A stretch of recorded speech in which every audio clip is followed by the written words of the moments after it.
So here we are, Lake Murray in South Carolina, and actually I'm heading back from down in Florida. We just got through at Lake Toho where I finished 21st, and we are coming up the highway, and I'm about, you know, halfway through, and I said, hey, we're gonna be riding by Lake Murray. I know I got some cranking tournaments coming up. I need to do a little bit of training. I need to keep myself in shape. So I decided to stop off. Yes, and I have nothing but Florida rig stuff. It's like 12 o'clock, and we're gonna go out here and see if we can put an afternoon pattern together. I have no idea. This lake is actually low. I mean, when I fished the championships here, it has been like up to normal pool, but it looks to be 10-foot low right now. Know nothing about it. I've never fished here this time of year, but it's going to be interesting because I'm excited because I get to try something that I haven't done in a long time. So I got a lot of rigging to do. I got my stand. You guys have seen that fall in the water so many times, and we got some rigging to do.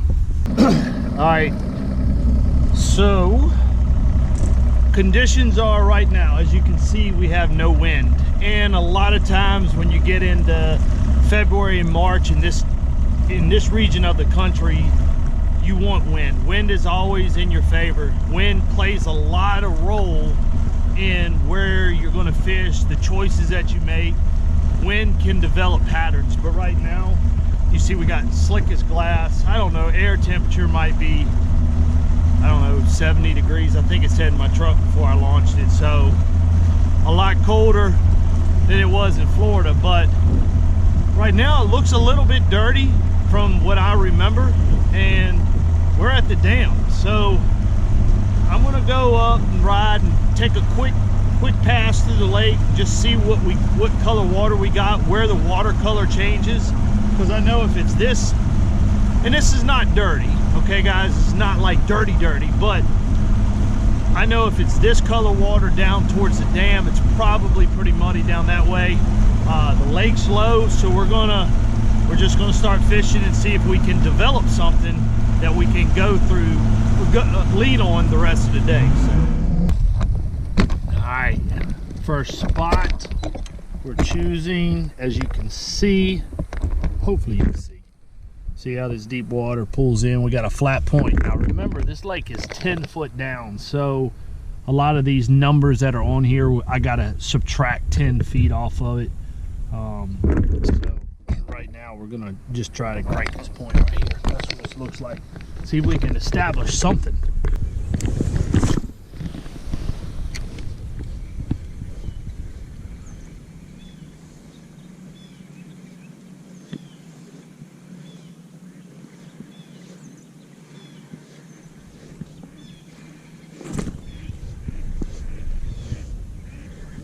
There he is. Oh yeah. Oh yeah. Oh gosh, what a pig. What a pig. Oh my gosh. Dude, that's a big one. That's a big one. This is our first bite of the day. He's got it choked. Wow. Oh, don't you do it. Don't you do it. Oh. Oh my gosh, does he have it choked. Holy cow. Alright, this is really cool, guys. Wow, I'm gonna put him in there for a picture for Instagram a little later. That's so cool, man. I'm actually might weigh him. So that's my first one of the day. So we'll turn the live well on. So let me show you something here. This is really cool. So I hope y'all can see this. All right. So we started kind of in the main lake here, right? And this is about establishing a pattern or whatever. So first spot, main lake, fished a deep channel point right here, fished a couple flat points, nothing. All right. So my thought was I wanted to come down. Now I want to show you something. So this is the dam end, this is the upper end. So as we put in, it was a little stained up here. I came down, it was so stained. Fished a couple channel points, flat points, come out and moved down a couple miles. Fished some main lake stuff right here, and no bites. I said, well, let me go back into a creek. So if you can see where I'm at, I went back into a creek, and basically this is the channeled bank. See the channeled bank right here? Now, as soon as I dropped the trolling motor back in this creek, instantly I saw muddy water, or muddier water. Now, back out here on the bank, out here in the main lake, it was pretty clean. So I went, tucked myself back up in this little creek, first channeled bank, 4-pounder. Pretty cool, guys. Now we got something to build on.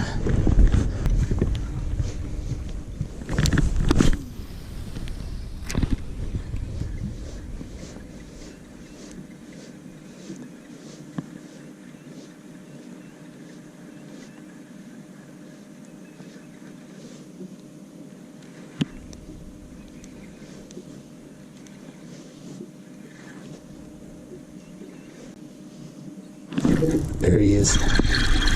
There he is. This is so cool, guys. This is so cool. Oh, Lordy. Oh. This is so cool. I can't wait to show you guys. Oh, it's so cool. Oh, I think I got him good. Yep. All right. This is so cool. It's so cool when you actually, the puzzle, you know, we always talk about fishing is like one big puzzle, and it's just putting a puzzle together. Well, you put in a puzzle, you put one piece, and then you put another piece and another piece, and guess what happens? The picture starts becoming cleaner and clearer and clearer and clearer. So that's another, man, they're just, in the winter time, they're chunky. So I'm going to show you on the map. All right, so here again, we came to this channeled bank. As you can see, it's channeled, caught one. And if you can see where this, it channels in, makes a little turn right here. He was sitting right there in that little turn. So that's 2 bites in muddier water on channel swings. Now, I know we've tried out on the main lake just a little bit, and we're only here for a little bit, but that's 2 bites. Very obvious what they're looking like on the map. As you can see on this side, it's flat as a pancake. We haven't got bit on a few points that we fished that were flat, but definitely these channel swings and channel banks have been the key. Well, we just tried another channel bank out towards the mouth, and what I was basically doing was trying to confirm how far back in the creek our fish. So right now, I know that the 2 fish we just caught was back towards the creek.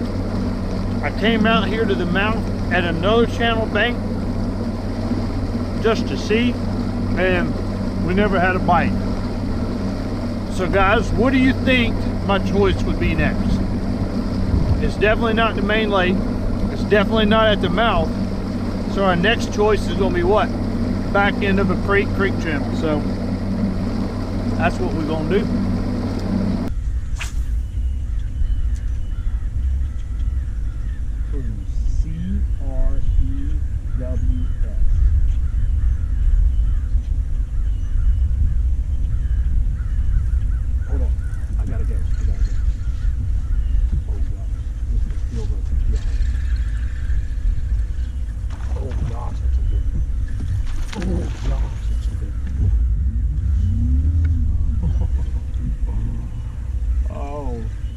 Made the move, guys. It's just so funny, man. I think a lot of times we overthink fishing. We really do. I think we overthink it. I got back to exactly what we talked about a little while ago. Got back to exactly what we talked about a little while ago.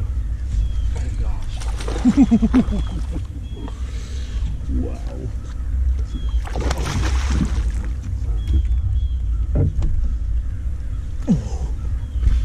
Oh. That's just awesome. So I got back again to, well, let me show you. As you can see, this is a channeled bank, and we're almost back towards the end of the pocket. Just like the other two that we caught, the 4-pounder and now a 5-pounder and another keeper. You know, this is what I'm talking about. And anytime you're in a tournament, it's like you gotta stick to your guns. I know we say that a lot, but you do. You've got to stick to your guns. And I got sidetracked coming in here, and I only have a little bit of time this afternoon, but clearly, I mean, I just want to kick myself in the butt. Clearly, we figured something out, and I got distracted, and I tried some other main lake stuff. You didn't see it, and that's the problem, is like, in most of my videos are 20 minutes. I can't show you, it's hard for me to show you the full day in 20 minutes, which in our case is going to be 4 or 5 hours. But the problem is we get sidetracked. So once you figure out something, guys, don't get sidetracked like I did, because there's only 8 hours in a tournament day, and I wasted probably another 30 to 40 minutes wasted. And as soon as I got back to our pattern, I catch a 5-pounder. Stupid is what stupid does, but stick to your guns, guys. Stick to your guns.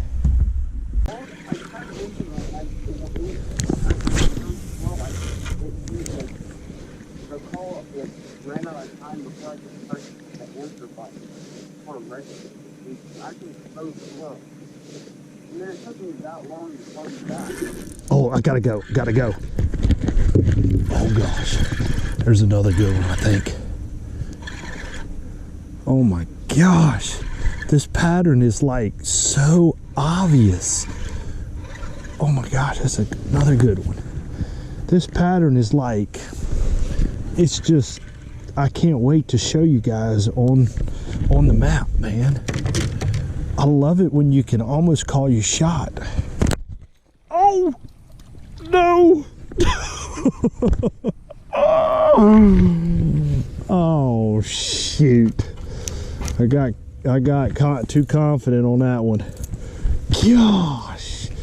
Ooh, that was a 3.5 pounder. Ooh. All right, let me show you what, oops, clear her. Let me show you how stupid I am. All right, right in this creek, see how we went way back in this creek? We caught a 5 and whatever, a keeper right here, right? We got nothing out here, nothing out here, nothing out here.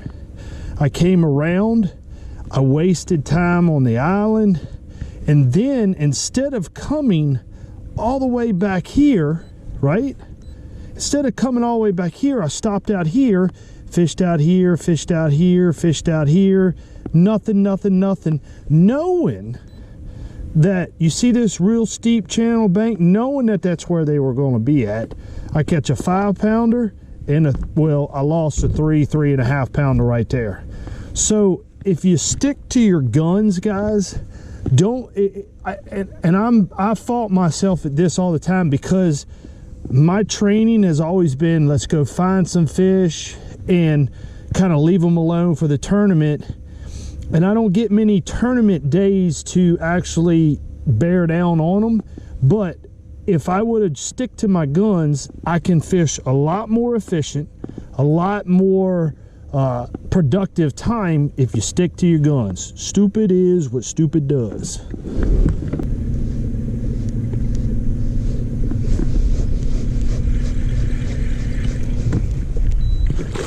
Oh my gosh. Did you see that? That was a 5-pounder. Tried to eat that right at the boat.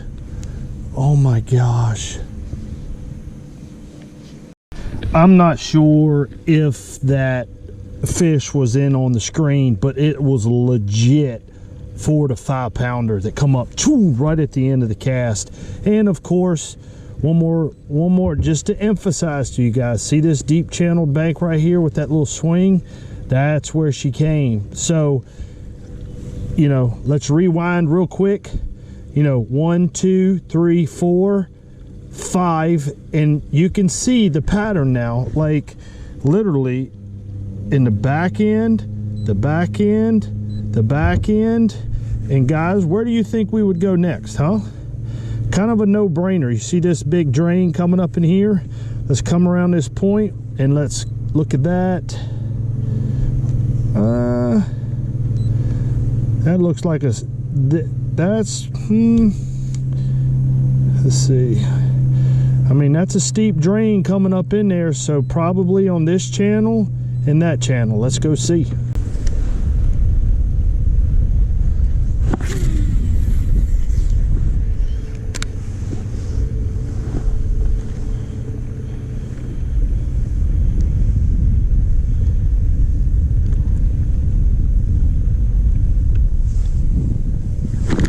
There he is.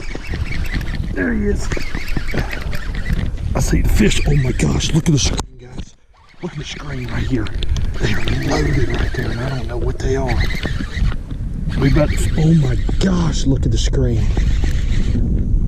Oh gosh, it's a bass. Uh-oh, boys. We getting ready to put a smack down on them things. Oh my gosh, look at the screen, guys. Look at this. Look at the screen. I bet you if I back off, it's gonna be game on. Oh my gosh. Man.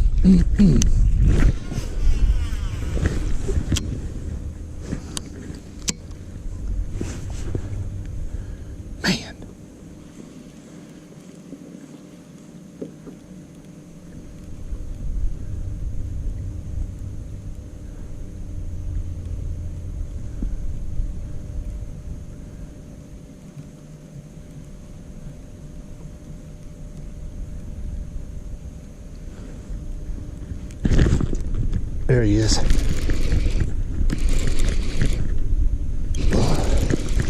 There he is. That's a bass. I'm gonna freak out. I think these are stripers though.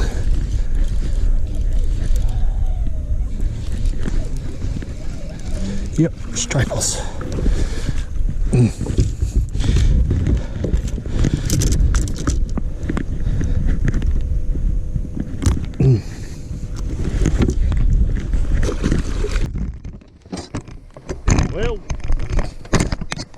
Well, we did manage actually to catch a bass, but that right there was a bunch of loons and seagulls feeding, and there's a bunch of fish there. I ended up, you saw, I caught a couple stripers. I caught one largemouth. Again, I'm headed to go back in a creek and I get distracted, but it paid off. That distraction, you gotta give that effort. You gotta give that time. I mean, it's a no-brainer. You never know if it's a school of stripers or a school of bass. Either way, we ended up catching one more bass, and I hope you enjoyed this video. What frustrates me about getting this content to you guys, it's hard for me to give you 4 hours condensed down in 20, but hopefully I'm explaining myself good enough and thorough enough. I try to explain to you when I have downtimes and when I'm not catching them. Instead of, it's just hard editing. So this 4 hour put together, basically breaking down a pattern, sticking to your guns, sticking to what you know is working. And in 4 hours, we kind of touched on a little bit of this, and whether it was the main lake and then the mouth of a creek. And then once we established something, actually just weighed them. I had a 5.14, a 4.60, and I didn't weigh the other one. I had another 5 pounder. I still don't know until I get home whether that 5 pounder is in the video. It was just awesome. I mean, it just missed my crankbait, and it was a legit 5 pounder.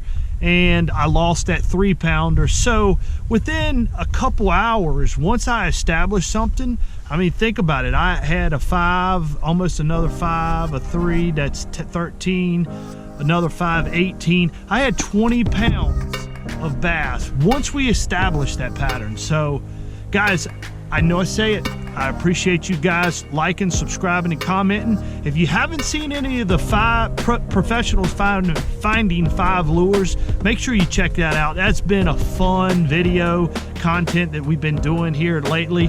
And again, if you see me out and I got my camera and you know what my outro is, I'm incorporating you guys into the video. So walk up to me, show me your best outro, I'll record you, and hopefully you'll make it in on the video.